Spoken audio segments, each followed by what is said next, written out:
किसी के लिए कार सिर्फ एक मशीन हो सकती है, पर कुछ लोगों के लिए ये एक फैमिली मेम्बर से कम नहीं होता, जिससे वो अपने फैमिली के साथ लंबे लंबे एडवेंचरस ट्रिप में जा सके, अपने माँ बाप को आराम से कहीं पर भी सैर करा सके और अपने फन ड्राइविंग एक्टिविटीज़ के साथ वो इसको अपने यूटिलिटी पर्पज़ के लिए भी यूज़ कर सकता है। और बहुत से मिडिल क्लास के लिए ये किसी सपने से कम नहीं होता। शोरूम में पैर रखने पर उनके आंखों में जो चमक होती है वो किसी चमकते सितारे से कम नहीं होती। लेकिन सैडली आज के टाइम को देखकर ऐसा लग रहा है कि शायद ये सपना सपना ही रह जाएगा। कार मार्केट कंटिन्यूसली गिर रहा है, नए पोटेंशियल बायर्स बहुत जल्दी से कम हो रहे हैं और शोरूम्स में अगर आप आजकल जाते हो तो कस्टमर से ज़्यादा आपको स्टाफ का ढेर दिखेगा। और ये सब कुछ देखकर जहन में बस इतना ही सवाल आता है कि क्या आगे जाकर ये कार खरीदने का सपना सिर्फ सपना ही रह जाएगा या फिर कुछ और।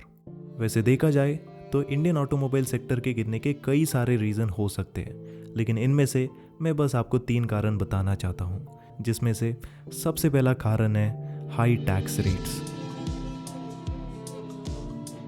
इंडिया में जो टैक्स रेट्स है वो कंटिन्यूसली बढ़ रहे हैं और मैं डायरेक्ट टैक्सेस की बात नहीं कर रहा जो कि हम एक टैक्स स्लैब में पे करते हैं। मैं बात कर रहा हूँ इनडायरेक्ट टैक्सेस की, जो कि ऑलमोस्ट हर चीज़ में लगाई जाती है। और जब मैं स्पेसिफिकली बात करता हूँ कारों की, तो हर एक व्हीकल के लिए एक डेडिकेटेड जीएसटी प्राइस को डिसाइड किया जाता है और ये जीएसटी प्राइस 28% से लेकर 50% तक रेंज करता है depending on the car category. इसके ऊपर देन आप जाकर सेपरेटली सेस प्राइस पे करते हो और इन सेस रेट्स को भी कार के कैटेगरी के बेस पर डिसाइड किया जाता है। फॉर एग्जांपल, अगर आप एक छोटी हैचबैक लेते हो जिसमें एक छोटा सा पेट्रोल इंजन है तो उस पर आपको लगभग 1% का सेस देना पड़ेगा। अगर आप एक डीजल गाड़ी खरीदते हो तो उस पर आपको मिनिमम 3% का सेस देना पड़ेगा। अगर आप थोड़ी सी बड़ी गाड़ी खरीदते हो जिसमें 4 मीटर से ज़्यादा लेंथ है और अगर उसमें 1500 सीसी से ज़्यादा बड़ा इंजन है तो उसके लिए आपको ऑलमोस्ट 22% तक का सेस देना पड़ेगा। एग्जाम्पल के लिए, अगर आपके शौक बहुत बड़े हैं और फाइनली जाकर अगर आप एक फॉर्च्यूनर बाई करने का प्लान कर रहे हो तो फॉर्च्यूनर के लिए आपको 50% का टैक्स देना पड़ेगा, which is a huge amount. और ये सिलसिला बस यहाँ पर ही ख़त्म नहीं होता।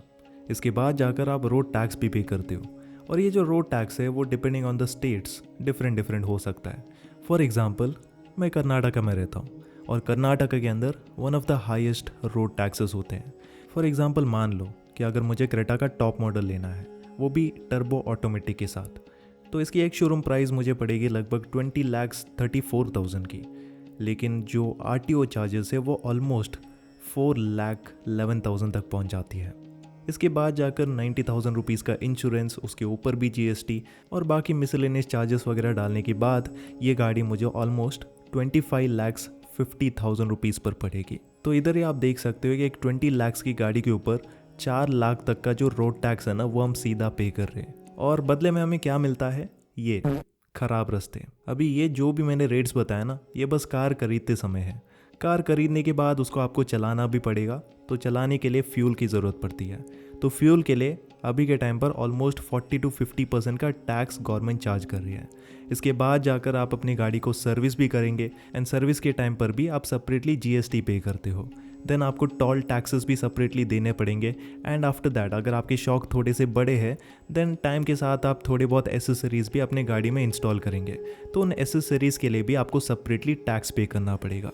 तो बेसिकली इसका मतलब है कार के हर लाइफ साइकिल में आप एट द एंड टैक्स ही पे करने वाले हो। और शायद कुछ लोग नीचे कमेंट्स में आर्ग्यू करेंगे सेइंग दैट कि टैक्स पे करना कोई बुरी बात नहीं है, हम सबको करना चाहिए। बट बदले में हमें क्या मिल रहा है? कुछ नहीं।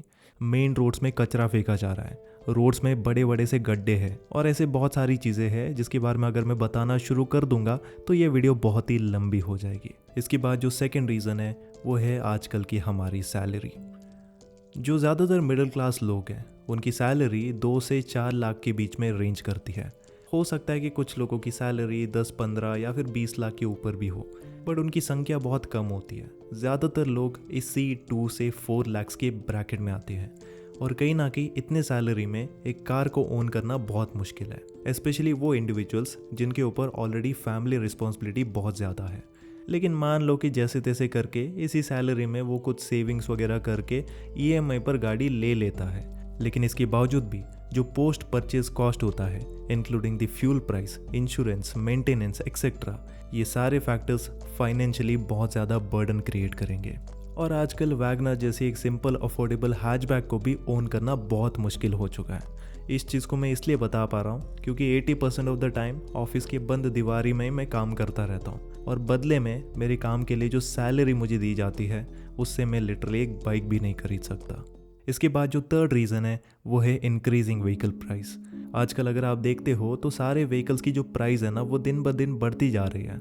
जैसे कि फॉर एग्जांपल मारुति की स्विफ्ट, जो कि एक टाइम पर बहुत ही ज़्यादा अफोर्डेबल रेंज में आती थी, वो आजकल बहुत एक्सपेंसिव हो चुकी है।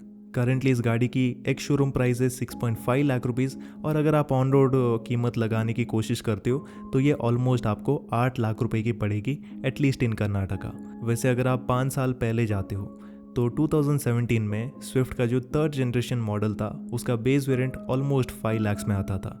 उसके बाद जाकर 2021 में इस गाड़ी की प्राइस बढ़ती है to 6 lakh rupees and currently अभी 6.5 है।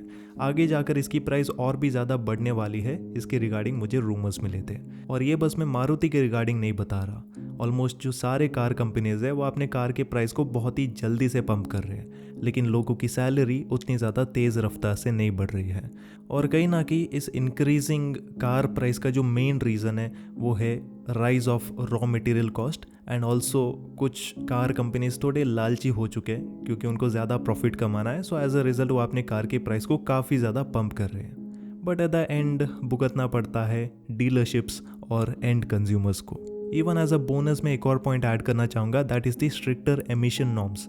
तो गवर्नमेंट ने रिसेंटली बहुत ही ज़्यादा स्ट्रिक्ट एमिशन नॉर्म्स निकाले हैं जिसकी वजह से डीजल इंजन्स का अभी सस्टेन करना इंडिया में बहुत मुश्किल है। एक तो देखो कुछ जगह पर डीजल इंजन मैक्सिमम 10 साल तक ही चलते हैं, उसके बाद जाकर आपको इधर वो गाड़ी स्क्रैप करनी पड़ेगी, नहीं तो आपको उसको किसी और स्टेट में बहुत ही कम प्राइस में बेचना पड़ेगा। सो एज अ रिजल्ट कोई भी लोग as a new vehicle diesel की तरफ जाना ही नहीं चाहता। सेकेंडली, इन स्ट्रिक्टर नॉर्म्स को डीजल इंजन्स में अचीव करने में काफ़ी ज़्यादा R&D लगती है, काफ़ी ज़्यादा कॉस्ट लगता है। और सिंस मार्केट में ऑलरेडी डीजल व्हीकल्स की डिमांड काफ़ी ज़्यादा कम हो रही है तो बहुत से कार कंपनीज इस पर पैसा खर्च ही नहीं करना चाहते। सो एज अ रिजल्ट मैं इतना तो बता सकता हूँ कि आने वाले टाइम पर डीजल इंजन्स कम्प्लीटली बंद हो सकते हैं। और क्या इसको EV रिप्लेस करेगी, इसके बारे में मुझे तो पता नहीं, लेकिन आप इसके बारे में क्या सोचते हो ज़रूर से मुझे बताना कमेंट सेक्शन के अंदर। तो ये कुछ ऐसे रीजंस थे जो कि मैं आपको बताना चाहता था, और ये रीजंस बस एक ट्रेलर थे एक बड़े से स्टोरी का। और अगर आप थोड़ा ढूंढने की कोशिश करेंगे तो ऐसे कई सारे रीजंस आपको मिल सकते हैं। लेकिन एट द एंड रियलिटी बस इतनी है कि कार मार्केट आज सिर्फ एक इकोनॉमिक इंडिकेटर नहीं है, एक ऐसा साफ आईना है जो दिखाता है कि आम आदमी का जो अभी सपना है ना वो और भी कितना मुश्किल होता जा रहा है। और ये देखकर कुछ सवाल तो मन में आते हैं कि क्या हर घर में फिर से एक नई गाड़ी का सपना पूरा हो सकता है? क्या फिर से नई गाड़ी की चाबी हमारे हाथ में होगी या फिर नहीं? ये सवाल सिर्फ कार मार्केट का नहीं है, ये सवाल है हम सब का, जिसका जवाब मैं चाहता हूँ कि आप कमेंट्स में दें।